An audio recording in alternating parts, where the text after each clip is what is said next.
যারা পেঁয়াজ লাগাচ্ছে আমরা এক এক করে ইন্টারভিউ নিব। এই যে এই কর্নারে দেখছি একটা ছেলেটা স্বাস্থ্য আল্লাহ যাক ভালো দিয়েছে, মোটা কাটা ছেলে, নাদুস নদুস। এই শরীর নিয়ে তিনি যে পেঁয়াজ লাগাচ্ছেন এটাও কিন্তু বড় একটা সৌভাগ্যের বিষয়। কি সুন্দর। জি আসসালামু আলাইকুম। জি ভাই আপনার নাম কি? মোহাম্মদ রানা। রানা ভাই আপনি পেঁয়াজ লাগাচ্ছেন, কত বছর ধরে আপনি পেঁয়াজ লাগান রানা ভাই? তো 8-9 বছর হলো। 8-9 বছর ধরে পেঁয়াজ লাগান? হ্যাঁ। এই যে আপনারা যে পদ্ধতিতে পেঁয়াজ লাগাচ্ছেন, অন্যান্য এলাকার মানুষরা বলে এই পেঁয়াজ লাগানো নাকি সঠিক পদ্ধতি না, এই বিষয়ে আপনার মতামত কি? সঠিক পদ্ধতি না মানে গুজি মাইতে লাগাতে হবে কি? এইটাও সম্ভব। গুজি মাই না, আমার এটাই সঠিক পদ্ধতি। তাই আপনার মতে এটি সঠিক না? এটাই সঠিক না, অনেক এলাকার লোক এভাবে দেখি পেঁয়াজ লাগায় না, তো এর জন্য অনেক এলাকার লোক কমেন্ট করছে যে এটা নাকি সঠিক পদ্ধতি না। না, এটাই সঠিক। এই কোনাতে দেখি এক অবলা ছেলে পেঁয়াজ লাগাচ্ছে, আরো অনেক আছে জনগণ। আমরা এখন এই যে চলে এসেছি আমাদের বড় ভাই, এই যে হচ্ছে পেঁয়াজ লাগানোর সর্দার। আসসালামু আলাইকুম বড় ভাই। তো বড় ভাইয়ের কাছ থেকে মতামত নিব। জি বড় ভাই, আপনি কত বছর যাবত পেঁয়াজ লাগাচ্ছেন? ভাই পেঁয়াজ তো প্রায় 7-8 বছর ধরে লাগাচ্ছি। ও মাই গড। আচ্ছা, তো আমাদের কোনো উন্নতি হলো না। কেন উন্নতি হলো না? সরকারকে কিছু বলতে চান? সরকার কি বলতে চাবো যে সব জিনিসের দাম বেশি, গৃহস্থরা আবার বেশি টাকা দিতেছে না। এখন সব দিকেই তো আমার বাঁচতে হবে, আমার তো কাম না করে খাওয়ার সমস্যা। আপনি কি পেঁয়াজের আশানুরূপ ফল পাচ্ছেন না, দাম পাচ্ছেন না? সব তাই তো, জিনিসের দাম বেশি, কি করে ফল করবো বলেন? না না, কাজটা ঠিক হয়। মানে ফলনের তো বিষয় আছে, যে আবাদগুলো ভালো না করি তাহলে ফলনটা পাবো কিভাবে? ঠিক আছে, আপনার ভিডিও আমাদের হাসিনা ম্যাম গদির থেকে শুনছে, তার উদ্দেশ্যে কিছু বলার আছে আপনার? বলার আছে অবশ্যই, যে আমরা তো এতগুলো লোক কাজ করছি, তাদের পক্ষে তো কিছু একটা অনুদান পাতুক, তাহলে হয়তো কি একটা মজুরি বাড়াই দিত, তাহলে তো আমাদের একটু ভালো হতো আর কি। আমরা তো অন্য কিছু চাচ্ছি না, হয়তো একটু জিনিসপাতির দামগুলো একটু নিয়ন্ত্রণে থাকলে হয়তো ভালো হতো। ঠিক আছে, আমরা বক্তব্য শুনলাম আমাদের একজন কৃষক বড় ভাইয়ের কাছ থেকে। তিনি সুন্দর বক্তব্য দিয়েছেন। আমাদের হাসিনা নানির কাছে আর্জি পেশ করছি, তিনি আমাদের বড় ভাইয়ের কথা অবশ্যই বিশেষ বিবেচনায় করে দেখবেন আর কি। আমরা তো চাকরি বাকরি করার চাচ্ছি না, বলছি না, আমাদের পাঠের যে একটা মজুরি সেটা একটু মানে যেটা ভালো থাকে সেটাই। প্রতিকূল পরিবেশে নাই, জার্সি খেলা প্লেয়ারও দেখছি মাঠে মানে পেঁয়াজ লাগাতে চলে আসছে। হিরোসের কি সৌভাগ্য, খেলার প্লেয়ার যখন মাঠে। জি ভাই, আপনি কি প্রফেশনাল খেলোয়াড় না পার্ট কোনটা? দুইটাই, খেলাধুলাও করি, মাঝে মধ্যে কাজও করি। আরে আপনার জার্সি দেখে মনে হলো আপনি খেলোয়াড়, আবার পেঁয়াজ লাগাচ্ছেন। সকালে মাঠে কাজ করি আর বিকালে গিয়ে খেলি। আচ্ছা, মানে আপনি পড়াশোনাও করেন, পেঁয়াজও লাগান। বিয়ে শাদী করছেন?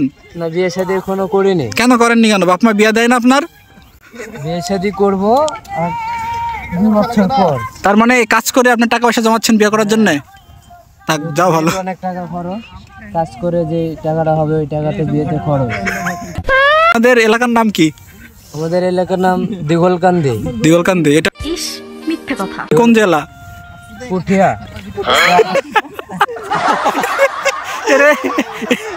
আপনার জেলা পুঠিয়া? রাজশাহী জেলা। ও রাজশাহী জেলা, মিস্টেক করছেন কে? উপজেলা।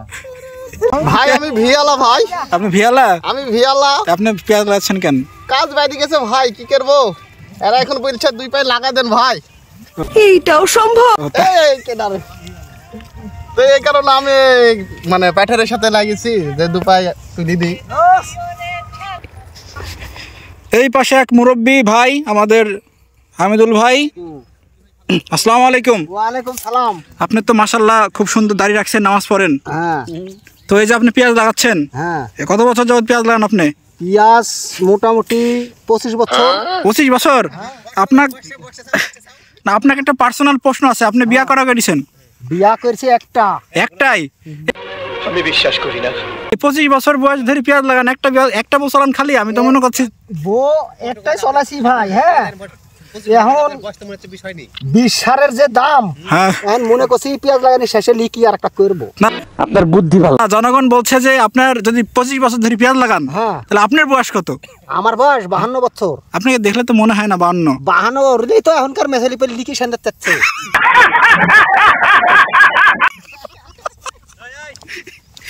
লিখি যারা সান্দাচ্চা, এদের বয়স কেমন, মানে ছড়ি না বুড়ি? এরা কতজন 3 ছেলের মা, কতজন 6 ছেলের মা। না ঠিক আছে, ভালো লাগলো আপনার কথা শুনে। 3 বাচ্চার মা 6 বাচ্চার মা আপনার সাথে বিয়ে সান্দাচ্চা, কিন্তু আপনি করেন না? আমি যে করবো হ্যাঁ 20 যে দাম পেঁয়াজ খেতে লাগবে আমি 60,000 বইয়ের শাড়ি গয়না কত নিয়ে দিব আরে চোখের পানিতে বোকটা বাইসা যায়। পেঁয়াজ বানানোর শেষে বিশাল খাইদায়ের পরিচালনার দায়িত্ব আছে আমার দোস্ত আখেরুল। জি বড় ভাই, আজকে কি খাইদাই হবে? সালামু আলাইকুম। জি, আজকে খাইদাই হবে আমাদের পেঁয়াজ লাগানো উপলক্ষে একটি গরু নাকি একটি গরু, গরু মাংস কেজি 6 আমরা লোক আছি আমাদের এখানে 17-18 জন আমাদের পেঁয়াজ লাগানো লোক।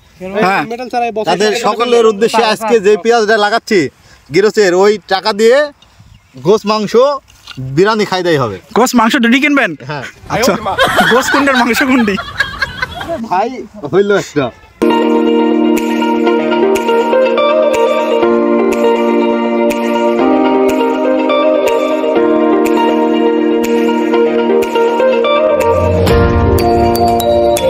প্রতীক্ষার পরে রান্না বান্না শেষ। আমি প্লেট পেয়েছি একটা, এই প্লেটে খিচুড়ি নিব। আমাদের রাধুনী ভাই খিচুড়ি এবার বেটে দিবে। বসে পড়েছে সবাই এক এক করে।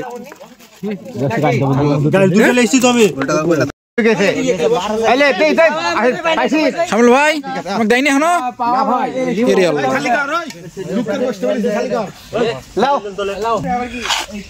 খালি গোস গঞ্জে কেউ খাইস নি দাঁড়া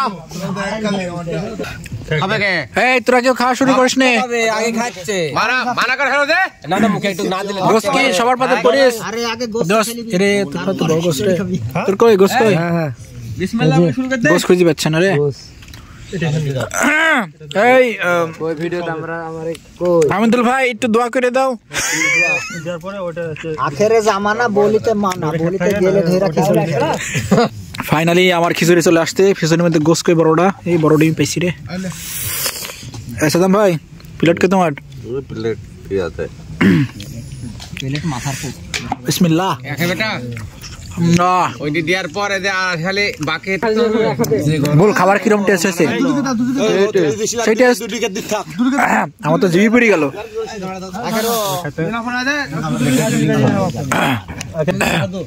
আমার মনির কাকা একাই দুটি পিটেলি বসছে।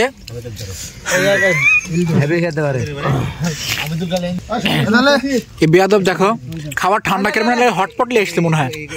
ভাই কি হটপট? খাবার যাতে ঠান্ডা মানে ঠান্ডা না গরম থাকে। বাহ, বুদ্ধি আছে, বইয়ের বুদ্ধি এগুলা। হ্যাঁ চলা খাইছেন? খান চলা স্বাদ। শামিল ভাই খিচুড়ি কিরকম স্বাদ হয়েছে? Super hit. কই তোমার পাতে গোস কই বড়টা? এই যে মাল মাল পাইছে একটা।